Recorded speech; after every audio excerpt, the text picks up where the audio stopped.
Hello and welcome to Top Story. Relations between Israel and the United States are at their lowest ebb since 1975. So says Michael Oren, the Israeli ambassador to the United States. And as the man on the receiving end of US anger in Washington, he ought to know. The cause of the spat, a poorly, or depending on how you see it, deliberately timed housing initiative by the Israeli government, which announced during a visit by US President Joe Biden that was giving the go-ahead for the controversial construction of 1,600 new homes for Jewish settlers in annexed Arab East Jerusalem. All efforts so far by Israeli Prime Minister Benjamin Netanyahu to placate the Americans have failed. President Barack Obama's special envoy to the Middle East has postponed a visit to Israel. US Secretary of State Hillary Clinton described the Israeli decision as insulting, and David Axelrod, a senior aide to Barack Obama, called it a calculated affront. So where to from here? Joining me now to give us his view is Ofer Bronchtein, who's president of the International Forum for Peace in the Middle East.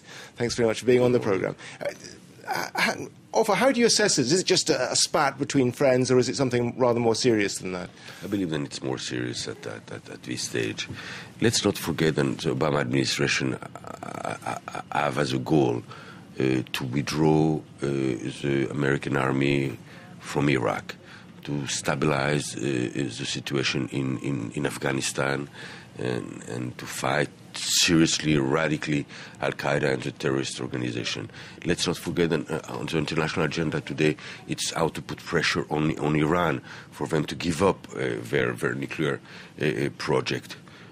All of that is being jeopardized or being put in real danger by the Mr. Netanyahu policy. Is it the relationship itself that's in danger, or is it? I think that the relationship itself is in danger. I think that to put oil in the fire, as Netanyahu and Lieberman are doing in the last few days, is encouraging the extremists, encouraging the regime of Ahmadinejad in Iran, not allowing the Americans to leave Iraq properly, not allowing all the international community to fight properly terrorism in Afghanistan.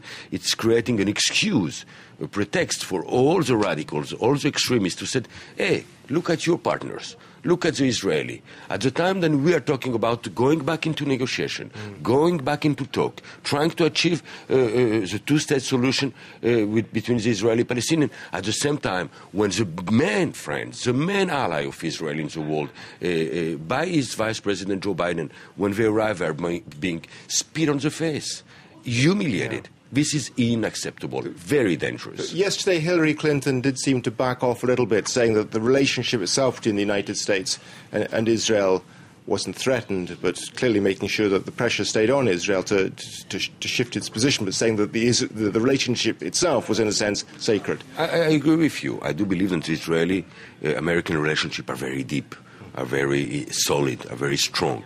But the American will come to a point and say, hey, if our soldier, and Joe Biden said it in Tel Aviv publicly, if our soldiers in Iraq are being put in danger by your policy, by your declaration, we are having a serious problem with an ally, with a friend. Either Israel act as a friend, act as an ally, put together all the efforts that the Americans are investing now in the region to stability, to withdraw troops from Iraq, to create a momentum for peace between Israel and the Palestinians. If Israel will jeopardize this effort, it's going to be a serious crack in the relationship between the two countries. Okay, surely Benjamin Netanyahu can see that. So what's going on inside his government? Why are they pushing things to the brink like this? Listen, this is an Israeli tragedy. The electoral system, the political system in Israel, it doesn't represent the will of the people. 85% of the Israeli want peace. 85% of the Israeli agree to a two-state solution. Majority of them agree that Jerusalem will be one day the capital of the future Palestinian state. But they're not being represented by this government. This government, I'm very sad by it, I'm very disturbed by it, represent a very marginal, extreme right position. I hope that in the next few days we will see Kadima and the Likud going back into negotiation to have a more serene, really more intelligent government. Or do you think, in a way, it suits Benjamin Netanyahu to be able to blame everything on the extreme right? At this stage, it does. At this stage, I was not there. I didn't know. Yeah. But this is not a way to behave as a prime minister. Either you are as a leader, you are as a prime minister, and you should know. It's unacceptable that you did not know that your Minister of Interior is going to declare at the same time that Joe Biden is in Israel, in Jerusalem, that he's going to build in Jerusalem, knowing that he's going to set fire. This is pyromania. This is very, very dangerous for the reason. At the same time that the Arab League declared 2 weeks ago that they want to go back into the peace track. At the same time that Mahmoud Abbas and the Palestinian Authority said, okay, let's go start again a proximity talk, as they call them. At this same time, you spit on the face of your best ally, your best friend, the United States of America, and on your only partner in the Palestinian side, which is Mahmoud Abbas and Salam Fayyad people.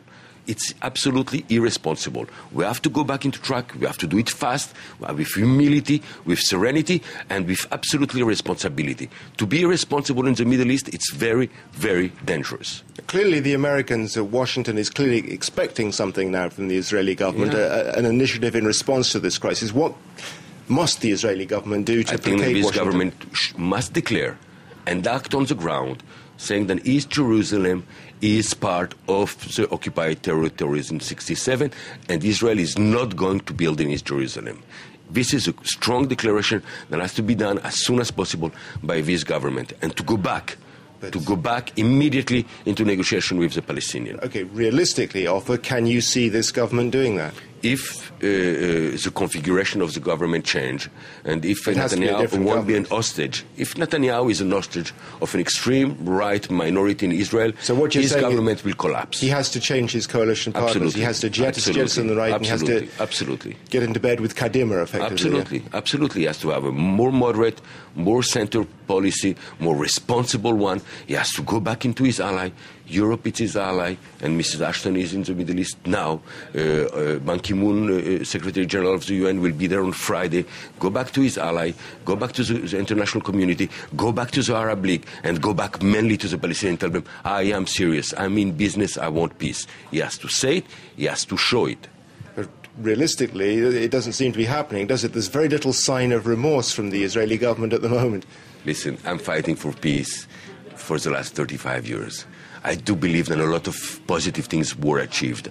I do believe that the Obama administration and the international community mean it, want once and for all to see the Middle East conflict over, to see peace and reconciliation between the Israeli and the Arab, between the Israeli and the Palestinian. I do believe that we can achieve it. I'm sorry that we're wasting so much time. I'm sorry that we're wasting so much human life. I'm sorry that we are feeding the extremists, the fanatic in the region, instead of empowering the one who really wants to create a new future, really wants to create a new horizon for all the people of the Middle East, and they deserve it. After 60 years, close to 100 years of war and conflict, the people of the Middle East deserve a better future, and we can achieve it. We can achieve it. Okay, and on that we have to finish, I'm afraid. Thanks very much to our guest, Ofer Bronchtein. Please do join us again tomorrow for another edition of Top Story here on France 24. Goodbye for now. Thank you.